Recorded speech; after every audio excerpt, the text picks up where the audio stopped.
loud about nothing. It's me, your boy, the hottest dude in the podcast game, Sebastian Conelli. And as always, per usual, we have the cute boy here himself, Robbie boy. Robbie, say hello to the beautiful people. Beautiful people, what is going on? What is going on? Nothing. Happy belated Easter, Rob. Happy belated Easter. Happy April Fool's Day. Yes, we're recording this on Monday, April Fool's Day. We will be doing no April Fool's jokes. No jokes. No April Fool's jokes here, but yeah, everything's going okay. People, I want to let you know, my mom has left the hospital. She has made it back to the home. Good news. That's good news. It's a different, very good news, very positive, very in the right direction, which is beautiful. Hard in a different way, right? And so I've been home. I still am home. I think last night was the third night I slept in Brooklyn in 3 weeks, almost right? a month. Yeah, well, a little more than that. And so I was in Brooklyn. But so Robbie and I hop on Zoom. One, my mother goes, I hop on Zoom because my mom's obsessed with me doing work. She is. But she wants me to do stuff for her nonstop. Okay. She's obsessed with me like doing work because she knows I need to make rent and I'm not like I'm not a mogul as I used to be. But she's obsessed with me doing work, but also wants me to do stuff. I have to do stuff for her, you know. And she's like can't do stuff, so I have to get up and do stuff for her. And so I'm on the call with Robbie, and my mom goes, "Oh, is that my friend Rob?" That was really nice. Also, my mom's so funny because she goes like this to me. She goes, "Sebastian, tell me." She goes, What friends of yours weren't good and respectful to you during this time? Which friends should we hate?" Oh, she said that? she goes, you know the usuals. I told her. Hard to call him friend now. But she goes, "What friends weren't good to you?" She goes, I need to know. Because my mom's I've never seen my mom's taking freaking names, bro. I love that. Taking names. It's beautiful. I mean, but it's like the names are Noah. You know what I mean? Yeah. I do go Noah. So then I'm on the. I mean, no one that's a friend, obviously. Yeah. Anyone that I care about, that intimate relationship in my life has been there, right? And sometimes I haven't even responded to. I've been bad about responding to people. Actually, that's on me. I've gotten phone calls I haven't answered. Yeah, whatever. Yeah. But they understand. They have to. I think people understand. If they don't, screw them. Yes. If someone doesn't understand that I can't respond to them instantly or call them back, they don't understand. That's not for me. That's for them. Yes. So I'm on the Zoom and my mom goes, "Is that my friend Rob?" That's how. Only the closest friends call me Rob. I know. And so I go, yeah. And so she goes, "Let me see him. And my mom, her head's shaved and she's got the long back. We call her Hulk Hogan, which she doesn't love. But she doesn't love. Yeah, she loves it. She doesn't. She's not angry. You know what I mean? Yeah. You know why? Because if it's something that happened to you, it's not like an insecurity that she has. You know? Yes. Because it'll be different soon. Yeah. So I've been calling the Hulk around the house. And she's like, "I want to show you how she's doing." And Robbie gets on. I turn the camera. And I was like, I don't look good enough to see your mother. I put a hat on. I know. I I'm like, wait, I gotta be right back. He ran away to fix himself. Literally, she's seen you ass out on the couch sleeping at my house. Not ass drunk, ass out farting with weed containers all around you. It's not true. And so my mom goes, "Hi, Robbie, how you doing?" And Robbie goes, "Good. How you doing? Nice." He goes, "How you doing? Nice, nice. Are you doing nice?" I said, "How you feeling?" Oh, how you feeling? Nice. Okay, I did say that. Yes, because you are. That wasn't all right. Just so everybody knows, this was maybe 6 minutes into our combo. This was 3 lines in. No, it's not 3 minutes. It's not 3 lines in. This was 3 lines in. No, because we talked about Easter. She was telling me about Easter, the guest list of Easter, for the people on the guest list she hasn't seen, and it's nice to be around your family on a holiday. So I'm like, how are you? It was more about we got through the feeling. Robbie doesn't know how to. Robbie, after I had that conversation with you, when I'm around you and my phone picks up you talking to me, I get algorithm pushes me how to have conversations. I swear to God, why don't I get these ads? I don't know why. Truly, I need these ads. It was like teaching you how to talk. Well, no, it was more into the combo. The first thing she said, which I love. How you feeling? Nice. Just like, no, she's not feeling freaking nice, you know? No, it was in the context. My mom even just started laughing at you. It was in the context. My mom didn't even respond to your question. She just starts laughing at you. It was a stupid question. It was in the context of having the family around for Easter.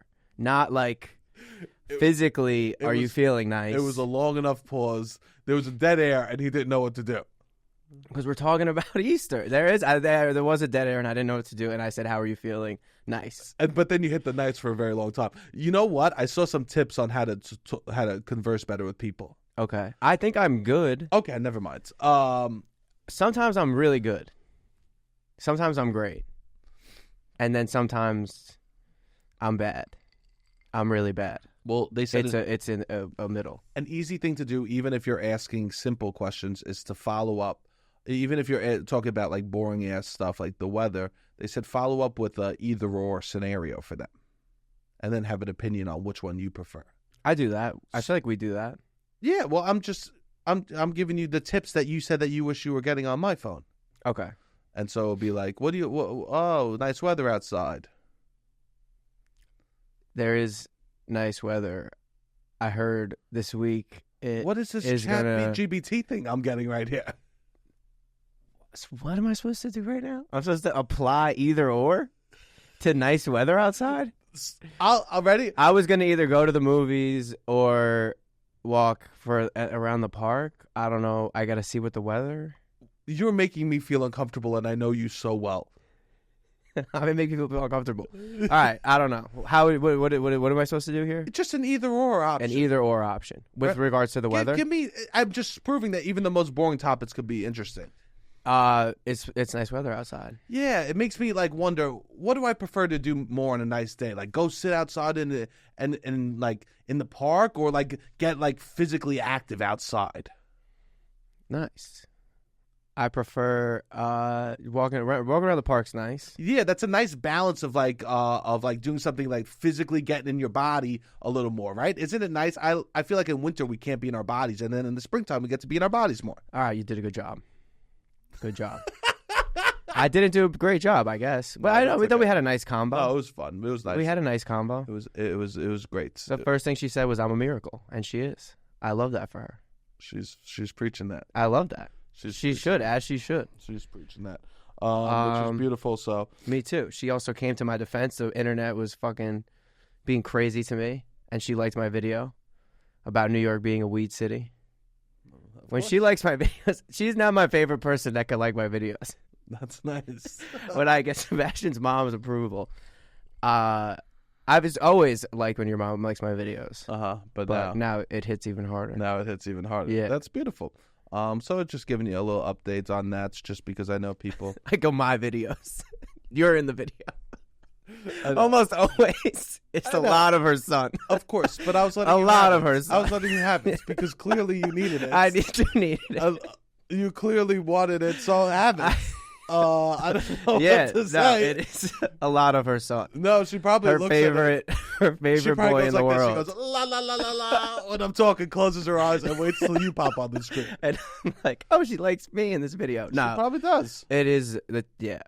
No, take the win. I'll take the win. I will take the win. I will take the win. I want to give you the win, man. You know, we need wins. Yeah, for sure. You need wins. That's a win for me. Sometimes that's a highlight of my day. That's how the days are going. They're going to make you smile. Yes. And I've actually, so it's April. Happy April. Happy spring, right? We are officially entering the spring territory. And I see people happy, right? I see some more smiling faces out and about, which is really nice. And I feel like there's no joy that I really see. And I've been seeing it a lot lately because it's springtime and people are making bold moves in like how they look right now, right? Okay. I feel like there's no joy, no smile that I see more than a man that was struggling with their hair loss that just completely shaves their head. You think so? I see someone that's done fighting the current. The smile that I see over someone that completely just is like, screw it, I'm a bald man. Yeah. The joy of they're finally flying with the wind rather than pushing against it. I see such big smiles from bald men. That is nice. If I'll tell you this, you see a man with a comb over, receding hairline, most of the time, a big grouch. You see a guy completely shaved bald, he's going to be happier. Yeah, yeah. I mean, once you let go, you let go. It's a huge decision. It's a huge decision. But I think that there's peace with that decision. Which, yes, I guess there's always been a conflict in that time period. But I feel like today more than ever, it's very much known by the general public of adults that you can just go to Turkey and get, like, there's a fix. Yeah, yes, there's never been as much of a obvious fix that is just like, all right, you spend a couple $1,000s, go to Turkey and fix this. It used to be like a toupee or whatever. People would have to be a lot more creative. Even toupees are nice now. Back in the day. Oh, really? Yeah. Interesting. But just to let go and be like, I'm not going to Turkey. I'm not doing a toupee. I'm not doing a baseball cap. Nothing. I'm going to be a bald guy. I'm going to be the peace. It must when you just accept it. The inner peace a man has when they go, screw it, I'm going to be bald. Yes. I trust that man more than someone that's fighting for his hair life. Yeah. Because that person has so much on their minds and not enough on their head. Yeah. It is. Yeah. You also then become a bald guy sooner. You want to see what just happened? What? You want to give a specific example, but this is something but you were like, I can't throw this person under the bus. No. I'm going to talk about the person. This is an area that men can't throw each other under the bus. No. This is what I was going to say. You become a bald guy sooner, and then it's a new life. It is. And then by second life. 10 years into being a bald guy, you're a bald guy. And nobody thinks twice at all. My uncle, so my grandfather on my mom's side, which is who you're supposed to get your hair from. Okay. Bald in his 20s. My uncle, bald in his 20s. I never knew him not as a bald guy. My uncle looks great. Looks great. I always thought he was a really good looking guy. Bald. I mean, he's got bright blue eyes. He's tall. He was a gym teacher. Worked out every single day of his life. Of course. I thought he was one of the coolest people growing up that I knew, bald guy, and now I give him a lot. Now that I know about the world, and I'm a 30-year-old man, I'm like, this is also a guy who shaved his head at like 24 years old and was just like, yeah, I'm going to be bald for the rest of my life. And you know what? And he just had to accept it. And now he became a bald. He figured out how to be cool as a bald guy pretty early. Like, then you're in your third, even if it takes you 10 years to figure it out. Yeah. Now you're in your early 30s, and you got the rest of your life where you know how to fucking live life as a bald guy. Also, bald guys, they do this. It's like growing up fat. You need something else. I know a bald guy. I know a bald guy will at least either I'm gonna love him or hate him. It's never just gonna be in between. Yeah, because they're gonna be obsessed about something. They either work hard on themselves or work hard on being toxic. Yeah. Well, that's what a man's fear is, I think. Is what? With being bald. It's like, am I going to have enough? Am I enough fear. to be bald? I don't know. I don't know if I'm enough to be bald. I need the hair as a crutch. There's an idea of, it's not about, is my dick enough? Is my hair enough? Yeah. You lose your hair, then the insecurity really happens. Yeah. Because everyone sees your hair. You need... The personality's got to be on par. It better be. Certain other things have to really be on par if you're going to lose your hair. And you know what? People that shave their head and then become nicer people because they're like, I don't want to be perceived as an angry bald man, they're the best. Not the worst, yeah. A happy bald man is a beautiful person. Yeah, absolutely. Oh, I love it. Yeah. Or someone that just... I also think someone that is losing their hair that's just like cool with it is great too. I agree with you 100%. It's just the fighting aspect that makes I feel bad about. I saw an interview of Larry David, and he was like, the thing I'm most proud of myself in my entire life is not Seinfeld, not Kurt, whatever, is how gracefully I allowed myself to go bald. And I think about that quote all the time. Because that quote, really, it sticks in my head all the time. It's really about embracing insecurity. And I'm sure he saw a lot of other men deal with it in a bad way, and he's just like, I just accepted it from day one. Aging gracefully. Yes. Aging gracefully. That's more of what I guess it's about, yeah. And I think about that all the time. Yeah. And it's something that our society is steering away towards. Yes, very much so. And I think that we need to age gracefully.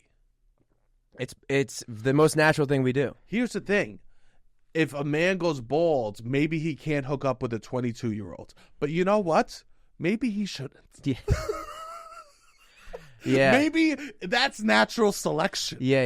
Maybe it's not. We need to throw some plugs on it so you can get back in the college bars. Yeah. I know. Like, that's the thing. Like, you know who's not going to care? If you're 40 and you're bald, you know who's not going to care that you're bald? A 40-year-old woman. No, 100%. And you know what? You're right. You're not going to care if her boobs are slightly saggy. No, of course not. Because we're in the fight together. Yes, but it's more people that want to date younger. Men that want to date younger. That's what it is. Yeah. The hair always goes back to want to get young ass. Yes, you're right. You're 100% right. Well, this is a good segue. I have a segue. I'm scared. Okay. Someone who has not been able to do this well. At all, unfortunately. Who? My king, who I got to see on Easter. Yes. Who he was balding. I mean, the guy hit the genetic lottery in so many ways, aside from the fact that in his early 20s, he started to bald. And many times you see it go up and then it comes back. And it's like, people have suspected that he's done maybe like 8 or 9 of these hair surgeries. And he's just meant to be bald. And he's meant to be bald. And it is... And there's even a recently video of his hair going up and his teammate going like this, and he pushes it back down on his head. Well, even recently, he's 39. I mean, obviously the man is fighting aging. Yeah. Better than almost anyone in the history of athleticism. But the thing that you can't work out in the gym is growing hair. No. And he brushes, like, there's videos of him brushing his hair, his non-existent hair. And it's like, it is a little sad. It is the thing. That's one of the things about him that is like, we can make fun of him. It's human. It is very human and it is very sad. It just shows you how important men's hair is. I know, it really is. LeBron James, literally the most athletic 40-year-old ever to exist. Yes. And he's still fighting that battle. We'd rather you make fun of anything else than our hair. Yeah. Well, and also, I don't know if it's because he would get made fun of a lot as a kid. Yeah. So I don't know if that's where his insecurity, you know what I mean? Could be. He would wear the headband. He's been fighting it in so many different ways throughout his very public career. Yeah. So it's funny, yeah. He is not. It's wild that he hasn't just shaved his head. And that just proves to you how important hair is. Yeah. Because this is a man that's known as one of the greatest athletes of all time. Yeah. And he's still going, no, I got hair. Yeah. I got hair. He could have anything he wants. He saw the movie Space Jam. He goes, I could do that. Yeah, and he did. He did another one. Oh, God. And he doesn't. Yeah. But, well, congrats on seeing him. I got to see him. First time ever. Big fan. First time ever. It was amazing. For many reasons. Was big for you. It was huge. And I really want to make sure that you had a good time. I was thinking about you. Thank you. And I did. It was extreme. First, I went to go see LeBron yesterday on Easter. Shout out to my cousin who took me. Shout out to Capo. Yeah. And he had his best game, most points that he had all season. His best career shooting night from 3-point. Standing ovation at. It was basically a Laker home game. Mm-hmm. Everything he does, he gets a huge fucking audience applause.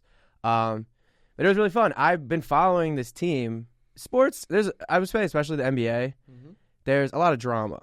Yeah. Like the most tweeted about thing is sports. Like there's a lot of the athletes are online too. I would say, especially in basketball, where they'll like tweet at each other or they'll be passive aggressive towards each other. Well, especially that their faces are shown. Their faces are shown. That's like a big thing. If your faces are shown in the sport that you play, you're more in the public eye. Yes. Absolutely. And they play 82 games and they have to do an interview every night. So it's like there's a lot of talking. There's a lot of like, all right, what are we going to talk about today? Like they're doing basically a 15-minute podcast every night. They get interviewed. Yeah. But they're not thinking of topics before. No, but some of them do. Kyrie does. Kyrie would go into some of those interviews and he goes, actually, we're going to talk about what I want to talk about today. Yeah, well, that's a little different. Different podcast. Some people different. Yeah. But it's fun. I was like, because I was excited to see bench players. I didn't even take as many videos of LeBron. I was like so enamored by LeBron. I'm taking pictures and videos of the coach. I'm taking pictures and videos of the players I don't like. Something else I was excited about for the game. So, like, one of the guys on the Brooklyn Nets was on the Lakers last year. Cool. And this big article came out recently. One of the guys on the Lakers did, like, a expose. I did a big interview, and he just kind of spilled all the tea. Yeah.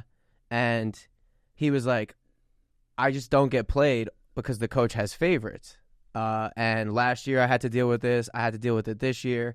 And he called out one of the guys that was on his team last year. And he's like, yeah, he took his son to the prom in Atlanta 6 years ago. And that's why he prioritized this other guy who's clearly not as good. And they let go in the summer to whatever. In his Lamborghini, I guess the coach's son thought the guy on the team's Lamborghini was nice.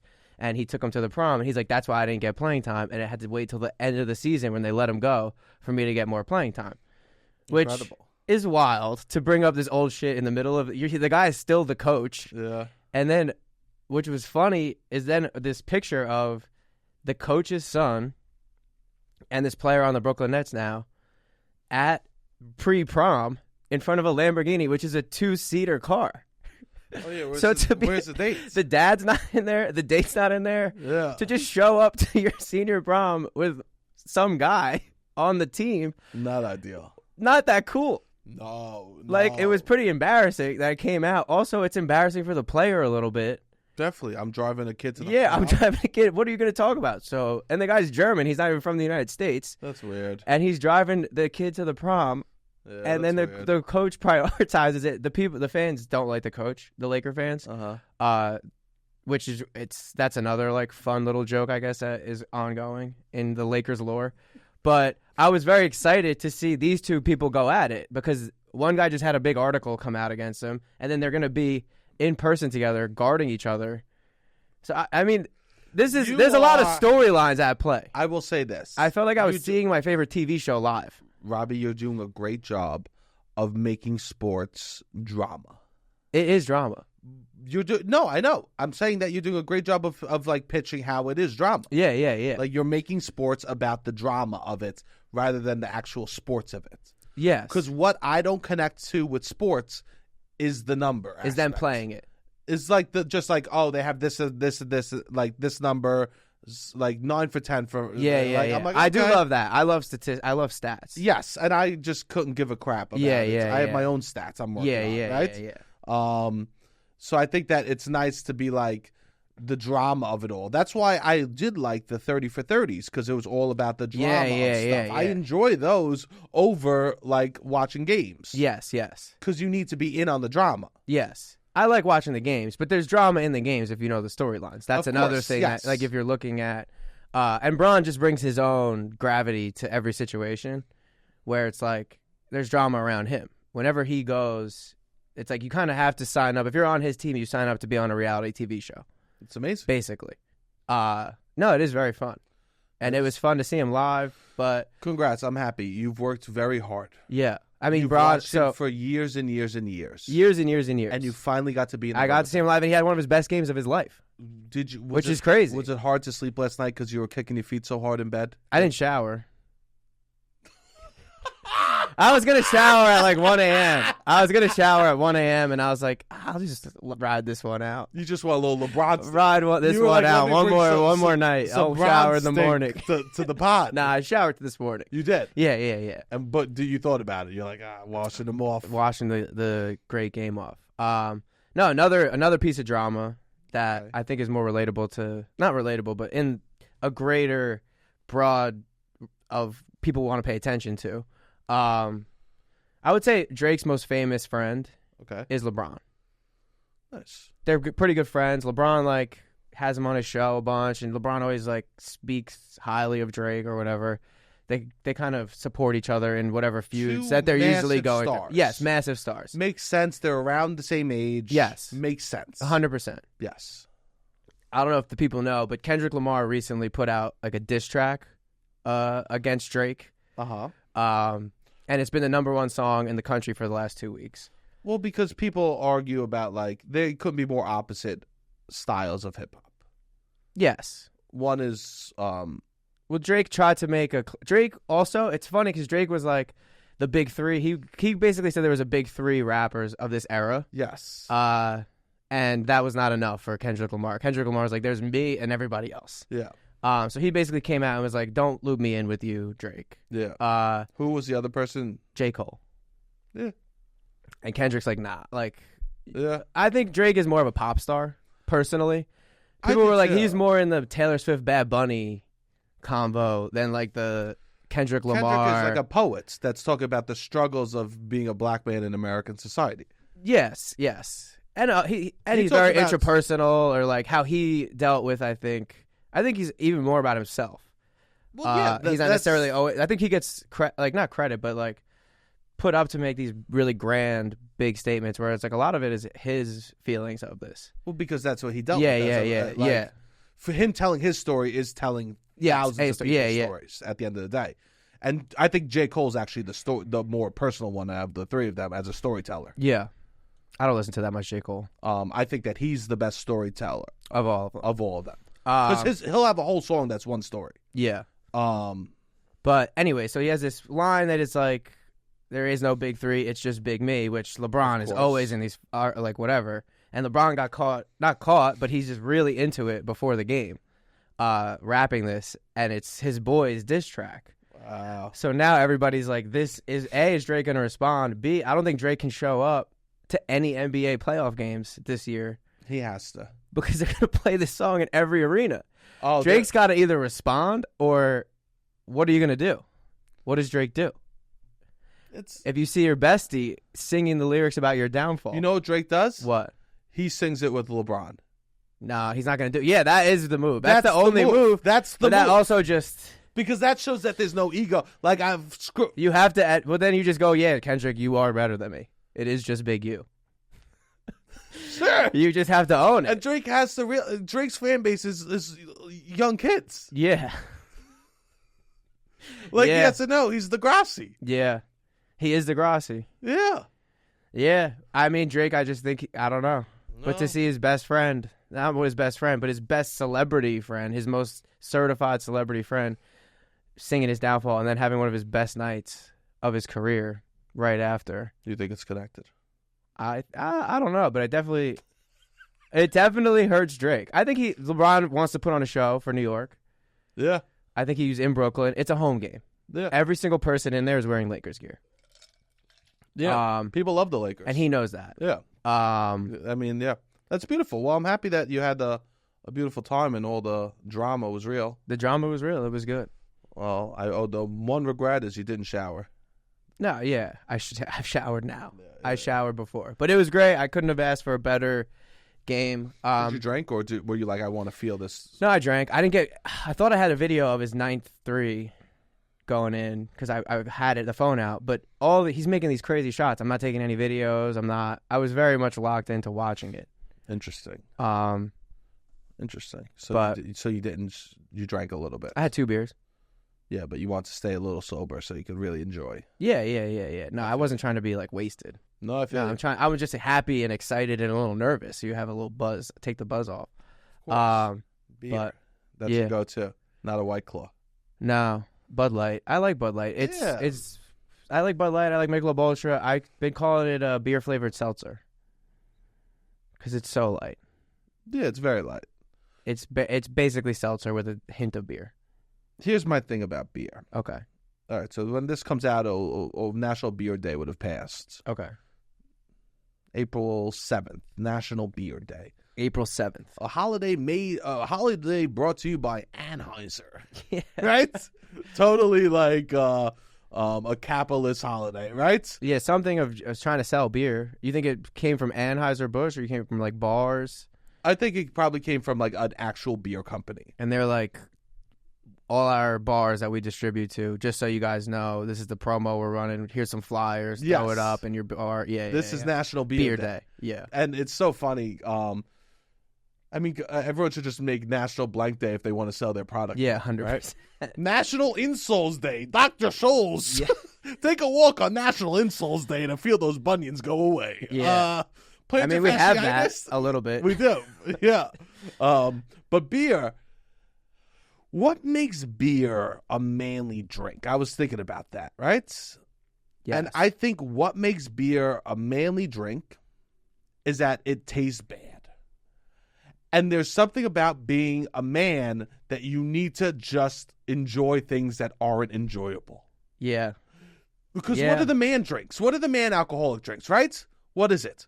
Beer and whiskey. Whiskey, scotch, yeah. And right? And the whole thing of whiskey is you take a sip and you pretend it doesn't hurt. Right? Puts hair on your chest. Yeah, it puts hair on your chest. Yes. Right? What's a manly coffee drink? Black. Why? It's bitter. It doesn't taste sweet and enjoyable. So is anything that's not enjoyable, manly, like beer, something that it literally hurts your insides and makes you fart all night long? Something that makes you want to belch and get it out of you? Anything that isn't enjoyable a manly thing? I guess so. So the girliest thing I do is get head. Yes. So there's people that think oral sex is not usually. There's only one way to have sex. Missionary. No, but I will say anything that's enjoyable that's girly. Because I'll tell you this, a daiquiri. Love a daiquiri. Girly drink, right? Yeah. Why? You take a sip, it's sweet, it's beautiful, and go, I could have that all day. Girly. I guess if it tastes good, it's girly. Is that the rules? I guess so. But that's not really the case for food. Because then you're just insane if you're eating food that tastes bad. I'll tell you this, man. What? I'd rather mac and cheese has been given to the girlies. Yeah. Mac and cheese? I would rather even a mac and cheese over a steak. Yeah. A steak sometimes is like you're cutting it hard. I like a steak. A steak can taste really good, I feel like. Yeah, I'm on the fence about steak. Yeah, you're not a huge steak person. No, but I'll tell you this. Mac and cheese. Yeah. Potatoes. Like, these are all given to the girls. Even now we're talking about this, and I feel like the cultures that have good food are seen as more feminine. And the cultures that have really bland, boring food are seen as more masculine. Like Scandinavian cultures. Yeah, Russia. A place that is about like toughness and masculinity. And all the places that you go on your European vacation that have bad food, I would say the men are seen as a little bit more masculine. Most people would argue that it has to do with what grows in that region. Okay. You could put spice on anything. You could put salt. You could dress up anything. Where tradition comes from. Yeah, that makes sense. Like why pickled fish is so popular in. Well, because you buy fish. Because they have fish and then they need to keep it fresh, so they pickle. So maybe that's the root of it. Is discomfort is seen as masculine? Discomfort is seen as masculine. And if you live in uncomfortable places, you're seen as a masculine person. And that's what beer is. Yeah. Because I drink beer, the flavor ain't great. Yeah. And it goes in my belly, and then I foo all night long.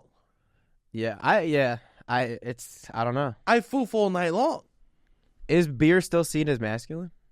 I think so. Yeah. I feel like the hipsters really took it over for a little bit. Well, it wasn't for. I think that a lot of people started drinking beer, and you know what men did? What? They go, we'll make IPAs. Yeah. We'll make the beer thicker and harder. Yeah. They go, how can we make beer? How can we make beer even more unenjoyable? Yes. That's what Let's an make IPA it taste is. worse. Yes. Let's make it taste worse, and that's more manly. Yes. That's all it was. Yeah, 100%. So, it's, I was thinking, I haven't drank in weeks and weeks. Nice. How do you feel? Yeah, pretty good. That's good. I mean, I don't know. My roommate hasn't drank in months. That's nice. I think more and more people are going to be doing that. I know. Well, it's hard with this summer coming around. Yes. People like to have a cocktail out and about. It's nice. You walk outside. It puts you in a good mood. Yeah, it does. It makes you happy. Yeah. Not masculine. It's not masculine. No, it's Enjoying yourself isn't masculine. No, not at all. I mean, it should be. We're trying to change the concept of masculinity on this podcast. I know. That's why I like drinking. I mean, I don't even know. Masculine, feminine. I just think what's cool. What is attractive. I like a white. And for a man to be attractive, you should enjoy yourself if you want to be attractive and be seen as having a nice time. Because you know what? Other people also want to have a nice time. I know. That's beautiful. But the thing about the summer being around the corner. What? My algorithm has completely changed. To what? To people giving me a countdown, a doomsday countdown, till I'll have to take my shirt off at the beach. It is the most terrifying thing. So fitness influencers were heavy in January. Okay. February, March. Maybe their biggest month, January? Maybe their biggest month. February, March, I haven't seen them. Off season. It's like forgetting mosquitoes exist all winter long. Yes. And then they came back, these pests. And they are back, and they are counting down the days till summer. Wow. So April 1st. April 1st. Today I woke up to 80 days till summer. 80 days till summer. The first thing I saw when I woke up was 80 days till summer. That's so funny. 80 days till you'll have to take your shirt off at the beach is the video I woke up to this morning.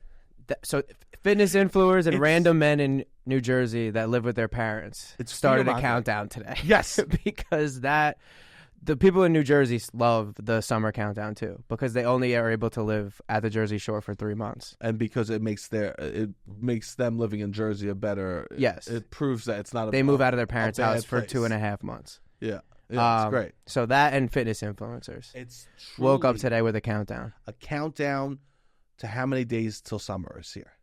Yeah, 80 days. They are there, and they are doing all they can. If you sign up for my program now, within 2 weeks, you'll feel it. 4 weeks, you'll notice. 6 weeks, they'll see it. Yeah. I'm getting all that bullshit. You're getting that again. Yeah. I'm back on. We're back to the fear-mongering. Which is wild. There's videos. They start it like that? They'll truly just scare you? It's absurd. They go, hey, you have to take your shirt off soon. Truly. Really? Oh, that's really bad. Truly. Do you mute them? Do you just go, I don't want to see this? Mute. No. You don't? I comment. You comment? I'm about to start commenting. I think I'm going to start commenting. I'm going to join. If you can't beat them, join them. Oh, God. I might start commenting. Just start commenting on stuff. Yeah. Just let's stoop down. You know what? I was thinking about it. Sometimes it's good to screw taking the high road. No, I want to take the low road so fucking bad. We have to remember the low road is some of the joys in life. Yeah. Taking the low, petty-ass road is some of the most richest feeling you could have. I mean, that's what I'm talking about with LeBron. He's channeling the energy of a feud is powerful. Having a really just that is powerful. And I'm not allowing myself to access it. It's the junk food of social interaction. Yeah. And you know what? I want to talk my shit. shit. Junk food sometimes. I know. You hit it. You just can't have too much. Yeah. But damn it, does it taste sweet to comment and call someone a loser? Just to remind someone who they are and who I am. Oh, the low road is beautiful. Because I did this video about smoking weed in New York, and my mom liked it. Your mom liked it, which made me feel really nice. It made me feel really nice, especially given the fact that I got a lot of hate on it, and I might have to clarify. I feel like if you listen to the podcast, you understood the greater point I was trying to make. But this guy, West Village Truther, is commenting on it, and he's talking shit about me, and I go on this fucking page, and he just ranks establishments in the West Village. He's like, oh, this is a clown, this is good, this coffee shop, and it's just like expensive ass places in the West Village. And then I'm scrolling and I see on his thing, he's like, I really wanted to hate Aspen, but I couldn't. And then he does this whole fucking expose about how much he loves Aspen, and I'm like, who are you? You just rate. He's rich. Really, he's probably not from New York. Yeah. I don't think anybody. I would say less than 10% of the people that live in the West Village are from New York. That meant nothing. That's my guess. What would you say? Me and my cousin were talking about this yesterday, actually. What would you say? I don't know. I haven't been there forever. I guess I've been there. I don't know. Fide has got to be low. Yeah. There's a few neighborhoods where you're Most just like is low. And he just ranks like new places and tries to get in like the popular places and talks about them, and that's what he gets. He's fucking. I just wanted to be like, shut the fuck up. Yeah. Why are you talking shit to me for no reason? Oh, this guy must be. Who are you?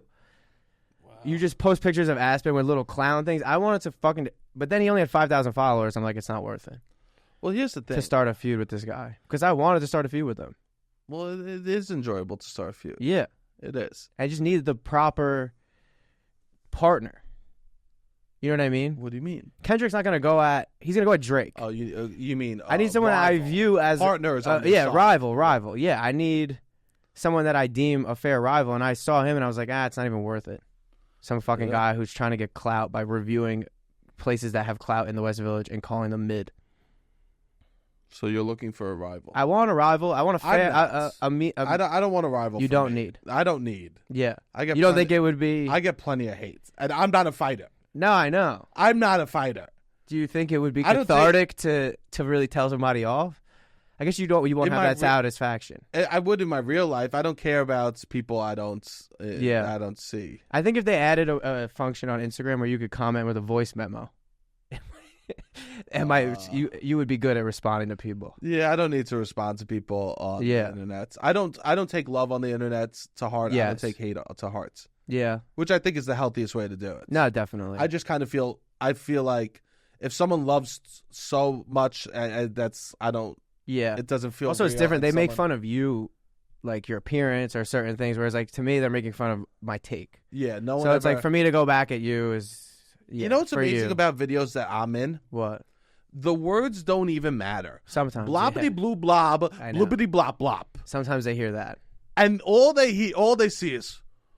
Who allowed this fat man to create a video of himself? Well, they're jealous. Who let a fat person speak? They don't want...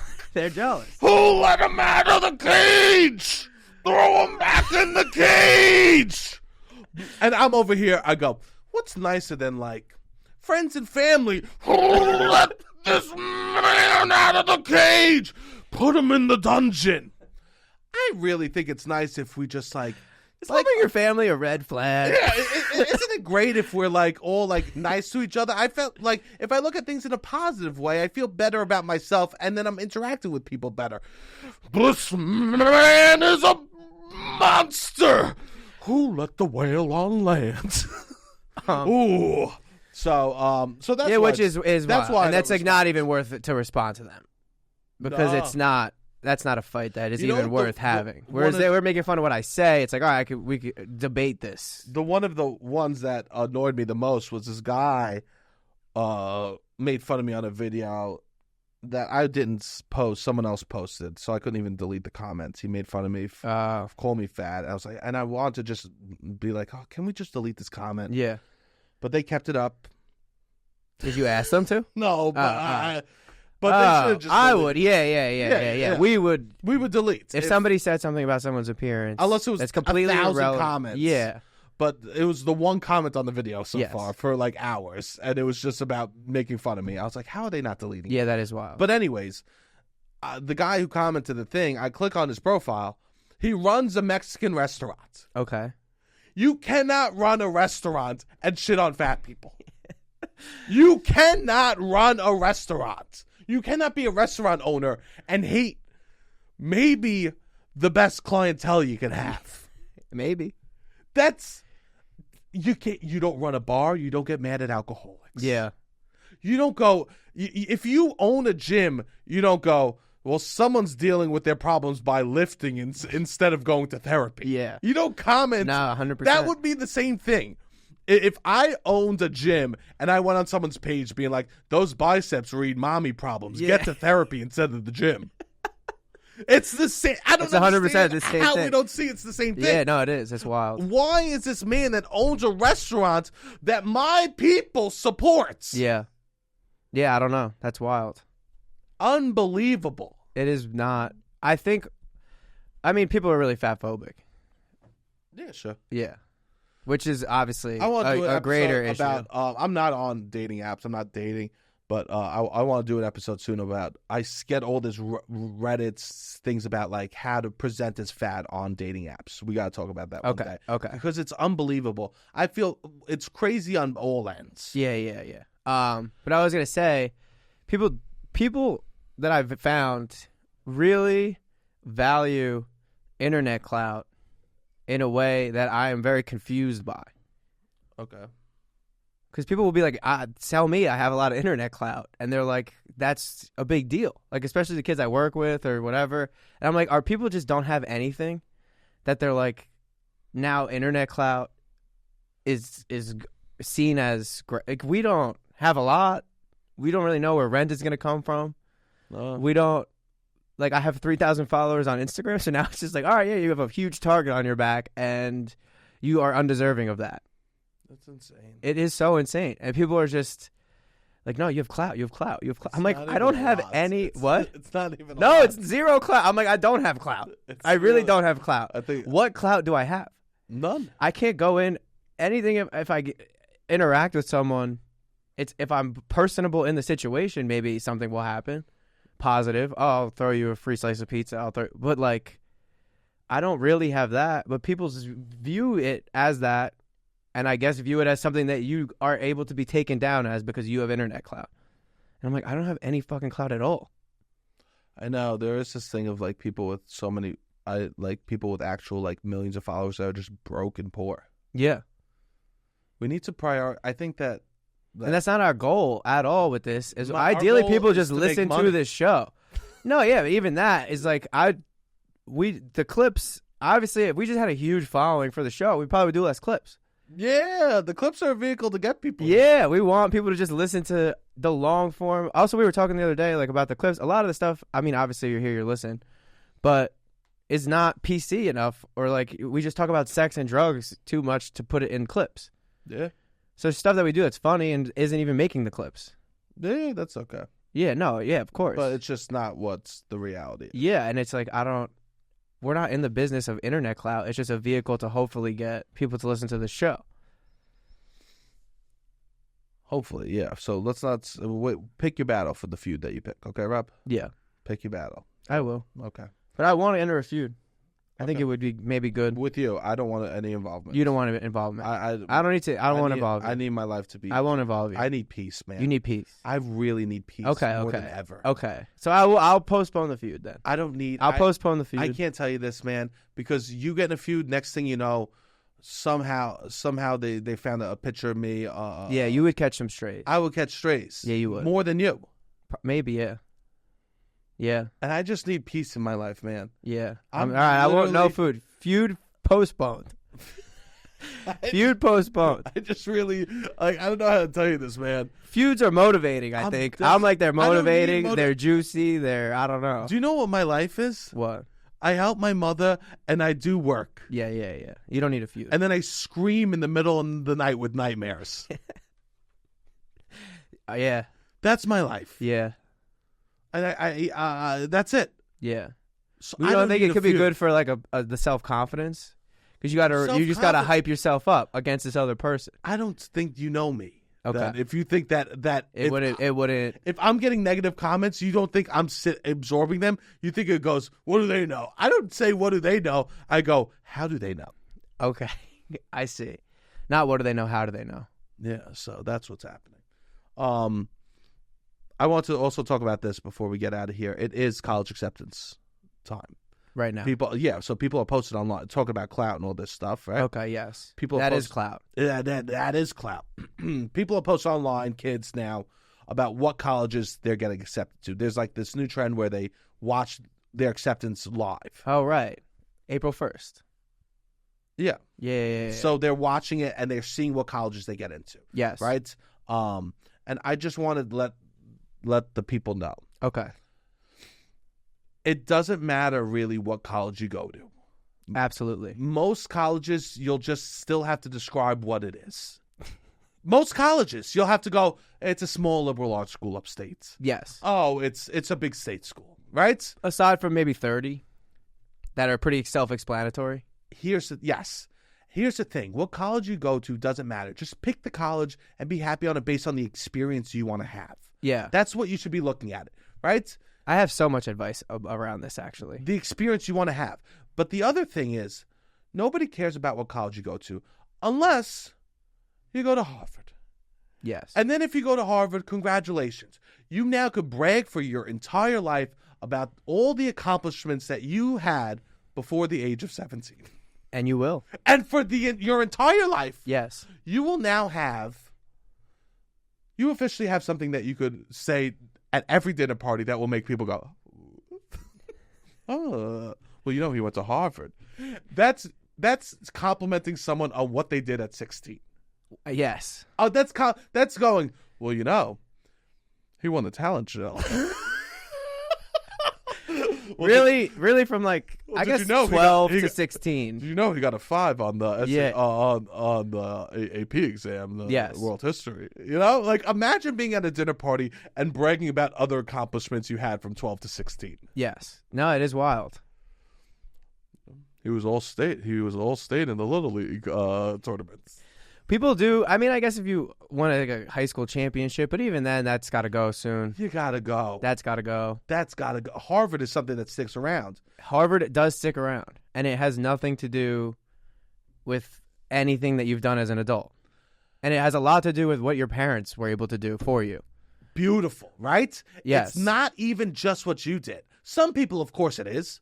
But very rarely. There's a great portion of these people, you have to remember, that get into Harvard, that their parents were like, from the second they were born, we're going to create a resume for you to get you into Harvard. And they did. I was one of those kids. Failed. You went to TCNJ. Went to TCNJ, baby. Yeah. The best thing I ever did in my life. I would say is go to TCNJ. Here's the thing.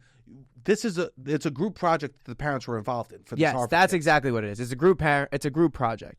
It's like sometimes the kid does a lot in the group project, but I would say more times than not, the mom or the dad are the ones who are carrying the bulk of the load in the group project. They sent you to the right school. They took you to the right extracurriculars, right? Yeah. And that's the only place that you could brag for the rest of your life. Harvard, Princeton doesn't carry the same. Hit. Princeton, Stanford, Yale. It's not Harvard, though. It's not Harvard. MIT. Harvard did some really good marketing because it's not even necessarily the best. I want to know who at Harvard paid for Elle Woods. Yeah, you think it's Elle? Elle gave. You think she put her to the next? Interesting. Elle Woods made Harvard hot. So if you don't get into all these schools and you're like, God damn it, I have to go to Albany instead of Binghamton. It doesn't matter. No, it doesn't matter. It doesn't. Don't beat yourself up about it. I would say the thing that matters most is having a community at the college. Yes. And who you meet at the college. Everyone goes who you know. And then it's like now I look back and it's like it would make no sense for you if you live in New Jersey and you plan to live in New Jersey after college for you to go to even UNC. Wouldn't make because sense. You're a fan of whatever, or it's a really good school. UNC is a really good school.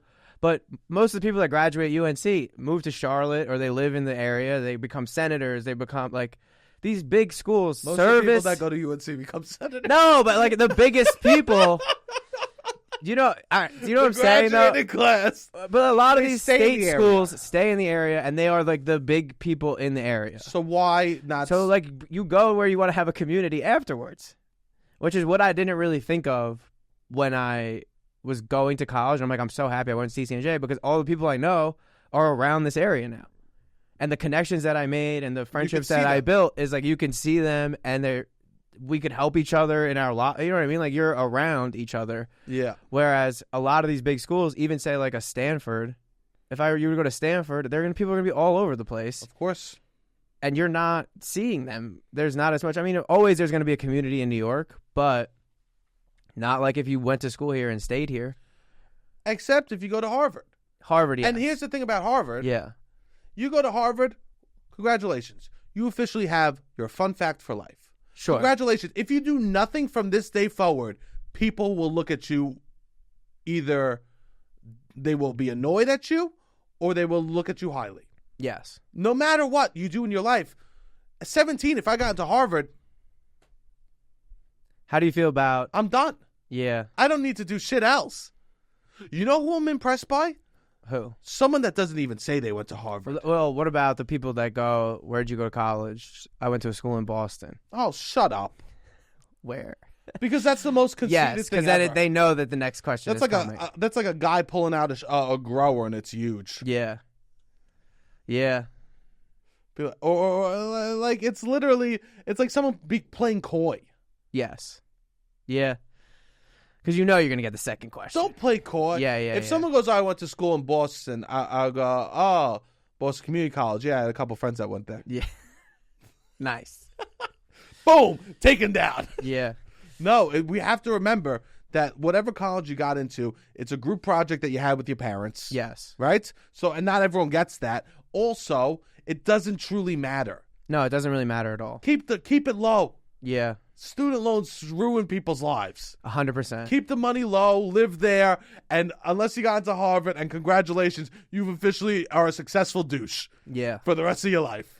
No, I know. My brother went to Notre Dame, and he's just in Chicago now.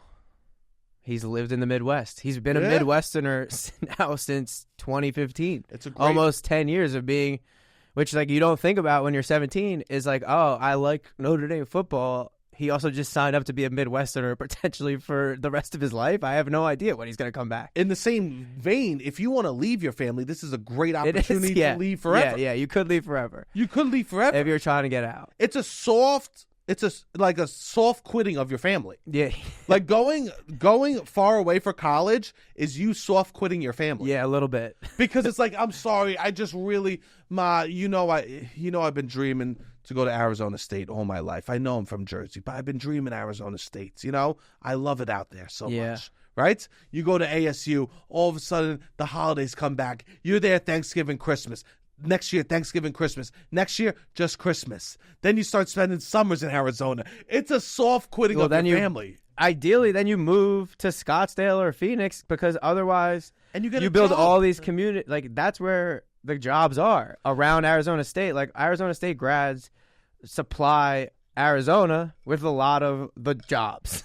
Yes. Like, that's what I don't think people are like thinking about when they're 17. The marketing is so good about like the sports and the parties and all this. It's like, no, they supply the areas around them with intelligent people, hopefully, to be their doctors, to be their lawyers, to be their... It's a great way if you want to get away from your family. Yeah. To do it in a polite way. Because you're basically being like, I'm signing up to enter the Arizona community. And that's amazing. And your parents don't take direct offense to it. Yeah.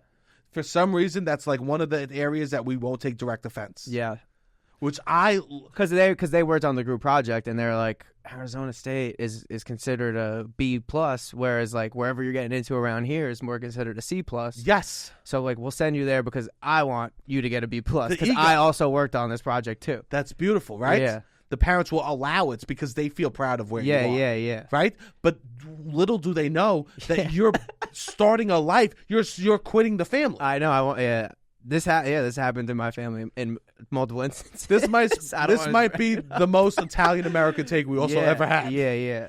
No, it is true. But it is true. You go far away from school. That's you kind of being like, okay, I'm kind of quitting the family a little bit. Okay, I'm kind of taking a step back. That's you going, hey, I'm not going to work in the office anymore. I'm going to start working in the field. Yeah. You don't go back. When you go back to the office, everyone makes a stink. You go, where do I sit? And they go, anywhere. Well, your desk. We don't have your desk anymore, but, Yeah, that it is. You leave. And then the people who don't, like the families that the parents didn't work on the group project, they are the most ones of like, stay home. Yeah. But they hide it. Like, that's where the people that you're actually like they earned it. I would say, but like the person who has to hide that they got into Harvard from their parents and be like, the kid in like... How does that happen? I guess not Harvard, but I knew someone that, I guess because it's expensive too. Because if you don't get a scholarship, it's like, all right, I'm not going to spend the $60,000. Even Harvard, what maybe isn't worth it. I guess Harvard is the one that is probably worth it. Probably. But like in NYU, I knew someone that hid getting into NYU from his family. Well, NYU is a waste of money. Yeah. Now, if you want to do comedy. My biggest entertainment mistake was not going to NYU. Yeah, definitely. That was my biggest mistake. But you know what? Screw it. Who cares? That's actually a blessing. Yeah, I don't know. I don't think you would. I don't think NYU would have changed you. Yeah, no. You might not have liked it, but I don't think it would have changed you. I would have hung out with my boys from Staten Island. Probably. Definitely. That's what you did. That's what I did in the Bronx. That's what I did in Manhattan. You know? They just would have been closer. Yeah. Oh, it might have been bad. Yeah. Beautiful. So no matter where you got into school, no matter where you got rejected, remember in the future it really won't matter. Yeah. Right? Enjoy the experience. Except if you got into Harvard, congratulations. You could stop developing your personality. 100%. I got rejected a lot of places. I only got rejected from one. Nice. Where? Cooper Union. Hard.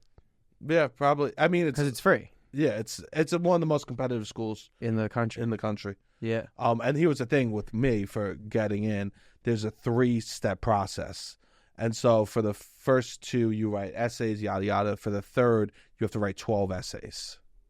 I hate that shit. And I said, please, I hope that I get eliminated on the second so I don't have to do the third. And, of course, I made it to the final round. And you had to do it. 12 essays. I didn't want to go. It's a blessing I didn't go. Yeah. That's how I feel about all the ones I didn't get into. Yeah, because my parents would have had to pay full price for BC. Yeah.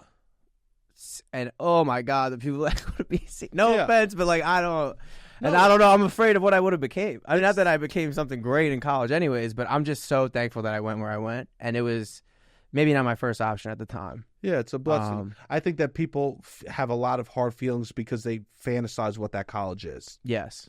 It's about the people. Yeah, it's about the people. And I met great people. I love how we're talking like. So we have a ton of. No, but I think a lot of people relate to this. Yeah, I don't think it matters at the end of the day. I think most people, they say what college they went to and then they describe it. Yeah, but you should not. You describe your college different to different people, which is funny.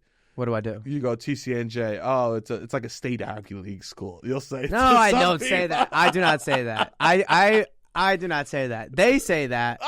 There he is. And I disagree. I make fun of it. There he is. There's billboards in New Jersey, Public Ivy. I'm like, what are we doing here? That's what I say. He says it. No, I say, what are we doing here? I criticize them when they do that. I love that. I say it's a state school in New Jersey. It's most similar to Rutgers. It's like if Rutgers was a little smaller. That's me going to the gym. I bench 225. I never even lift. What's going on? Can you believe it? Like me, and I go, I don't know, man. We're talking about how to make chicken parm over here, and you're bringing up benching, right? I'll be like, man, you know what? Yeah, Coke Zero just came out. This new spice. They tried it. It was okay, and you go, yeah. Oh, if you're driving, there's a billboard that says, like out of nowhere, I'll go TCNJ. We've seen the billboard. You've seen it. Yeah, on the way to Philly. Can I tell you this? What? You've pointed it out before I saw it. Because it's wild. But I don't agree with that assessment, but nice. I enjoyed it. When I say where I went to school, I always have to say it's where they filmed A Beautiful Mind. Yes. That's like you'll find 10 years from when you graduate college, 5 years, you'll just have to have a quote to summarize the college. I say state school in New Jersey. Yeah. And then because especially people go to their state schools in their little states. Yeah. And it's similar thing. Yeah, But I like it. My friends, I have a show. I did the show this weekend. Thanks to everybody who came out to the show. It sold out again. It was a ton of fun.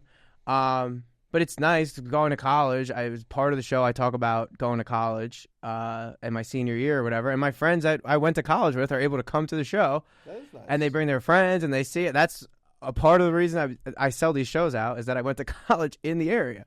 And people want to see what I'm up to. But so go to college someplace where you can do an improv show. You can do a fucking improv show in the future. That's really advice, the main thesis. Good advice, Rob. But the show is super fun. I'm doing it one more time, May 7th, and Sebastian is going to do the show.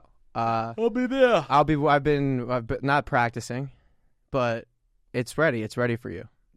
The show is ready for you. He's so annoying. No, I'm excited. It's going to be a lot of fun. He doesn't know the show. It's very embarrassing. It's probably the most embarrassing thing that I've done is read this publicly to people. Sorry, I haven't been able to come catch you. No, I don't want you. At this point, I wouldn't want you to see it. I want you to experience it for the first time live. Yeah. And hear what I say and see your reactions. I think it will be interesting. I'm going to take a back seat. I'll just go, oh, yeah, there we go. I hope not. But the show is very fun. I bring 4 comedians on stage. I read the most embarrassing thing that I've wrote, which is this book to my ex-girlfriend. And I am shitty in it. And I think that's relatable. Cool. I do a bad job of having a crush, we'll say. Yeah. And it's a Christmas present that I wrote my ex-girlfriend that I read. The day is May 7th. And Sebastian will be on the show. More to come on that. But if you like this podcast, you will definitely, I would say, enjoy that show. And I'm happy that you'll be doing it. Yeah, it'll be fun. For sure. The LeBron James of performing live. Sebastian Conelli.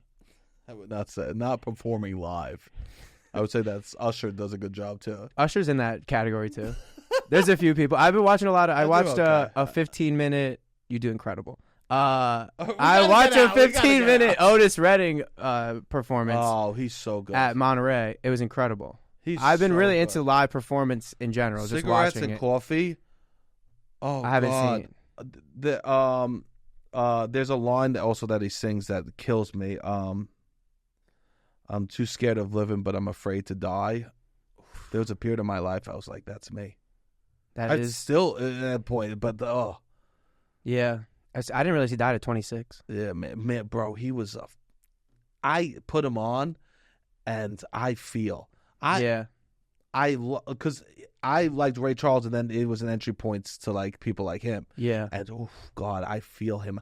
That's what's important to me about arts, feeling the persons through the art. That's why I like Van Gogh so much. I feel him through his brushstrokes, right? Interesting. I feel Ray Charles through the piano, right? I need to feel whatever art I'm obsessed with. I need to feel who they are through it. And Otis Redding is a person that you could feel through his voice. 100%. And when he performs, he's like giving you everything. 100%. And it's which I think you do. Well, here's also the thing. That's why sometimes I struggle, why people don't love pop music is because you can't feel them. But it's not meant to be that. Yes, I see. Yeah, that's why I think my critique of pop music is I can't feel the person. Yeah. Bop. Yeah, there's nothing there. There's nothing there. Like even a lot of Taylor Swift songs. Yeah, 100%. There's like nothing there. A lot of Drake songs, there's nothing there. Yes. But then Kendrick comes in and it's like you feel like he's pissed. Exactly. That's why it relates. That's why Bron's rapping it. And it doesn't just have to be heavy stuff. You could feel someone being happy. Oh, 100%. Yeah. Right? There's like so many, like why people like Adam Sandler is because you could feel his joy. Yes. Like his movies are bad, but you feel his joy and how happy and silly he thinks it is to be doing this. Yes. And that's why we love him. Yes. I'm obsessed with the idea of artist something feeling. we talked about before. Yeah, no, I like it too. I think that's why I think pop music serves a purpose. For sure. I think that's what it is. I don't like shitting on any genre because every genre serves its purpose, right? Yes. You know when chicken isn't good? Like I love chicken cutlets, right? You know what's not good in a sushi roll? Yes. Right? We have to know when to use stuff. Yes. Well, you don't put on Otis Redding when at a party. No. Right? You put on a pop song because you want those vibes. You don't want people feeling that much at a party. No. You want the opposite. Yeah, you want to push down the feelings. Light and fun. Push down the feelings, right? Yeah. So I think that it's like knowing your role and knowing who you are as the artist. Yes. That's so important. It is like, when you see that, it's hard to go back. Because like especially what I find like live, we could end this soon, but we have to. People in New York, like you go see people trying to come up in New York and perform live, and there's people that will give you 1,000% for 15 people, and it's like, yeah, that's what you got to be doing at this point. You need to convey this to an audience that you are fucking like, this is your heart and soul, and this is what you're gonna do for the rest of your life, and this is what you want, and this is your dream. And it's like to be kind of detached from it, which some people do, is like, it's hard for me to get on board with you while you're trying to do this. Well, I think that's actually why podcasts do well. Because they're a little detached? No. Okay. I think, like, in general, the platform podcast itself, why it does well is because people show themselves. Oh, yes. You do the best ones, yes. You do so many hours, you can't not show yourself. Yes. That's true. And so I think that's why people connect to podcasts and they don't realize it. It's not the information. Yeah. We tell people nothing. They learn zero information. Loud about nothing. What? I say it all the time. You were... What? You... What? You're such a nerd. I am. People don't realize. But like, I think that's why people connect to podcasts is because they feel connected to the people. And I think it's probably one of the... I shouldn't say the easiest platform to do that, but I think that's what is important. Yes. But there's also something beautiful about someone live. Like, just clearly they're giving it everything. Yeah, and that you could feel the passion through a live performer. Where I'm like, but I just don't want to equate efforts. Like I don't need someone like. I see what you mean. Yeah, I don't want. You could scream, and now that doesn't make it good. No, yeah, I don't. But that's not. I'm feeling you. I'm feeling a spoiled brat that's screaming on stage right now. I think someone showing up, being present for you in the moment, is them giving and being present and open. Yes. Is them giving you everything. Yeah. Yeah. I think in my mind, it's not someone. Because then there's people with no talent that just scream. Yes, I don't think giving everything. I just wanted to make that clear. Like now we're in a topic that there's I people that scream. I don't actually care about bald men as much as this. No, right? no, I know. So that's what you why mean. I need to clarify. No, but there's when you see a lineup of people and then one person is clearly like just giving you so much more energy. I think that I don't know. I've always been like that. I connect with that person the most. Yeah, for me, I just need to know who they are, how they feel. Right? Yes. What brings them joy, what brings them pain. Because art is about connecting. For me, it's about humans connecting with humans on the experience that we have on this earth. Yes. Right? And that's what vulnerability is, to showing the good and the bad and the joy and the happiness, right? All those things. Showing my definition of vulnerability is someone being open enough to let the world affect them and then being able to show it to people. That's what I think a beautiful artist is. I love that. And that's why it's painful to be an artist. Yes. Because it's not easy to do that. No. It's not. It's to shut yourself down and not be affected is something everyone in society does. And that's the hard part about being an artist. Yes. Right? Is, it's like allowing the world to affect you. Yeah, and then trying to express it and allowing that to be public. Yeah, I think allowing the world to affect you is even harder. Okay. You think? Yeah, because people have defense mechanisms and put stuff up. I guess I've always been, I don't know. I feel like I've always allowed the world to affect me. You hide from stuff. I do. Yeah. What do I hide from? You hide from stuff. All right, we'll talk about it in the Patreon. Or we can talk about it off mic. But I mean, I hide from stuff too. And I'm curious what I hide from, because I do feel like I'm pretty vulnerable at this point. I think that I hide from stuff too, and I have mechanisms that probably I've been using that have held me back as an artist. Interesting. Which I've been thinking about. All right, let's go to the Patreon. I'll talk about this at the beginning of the Patreon. Okay. So tune in. The first 5 minutes of the Patreon you get for free. So I'll finish this conversation over there. Okay. And then I'll go into other shit I want to talk about there. Okay? Same. Beautiful. All right, Robbie, hit the music.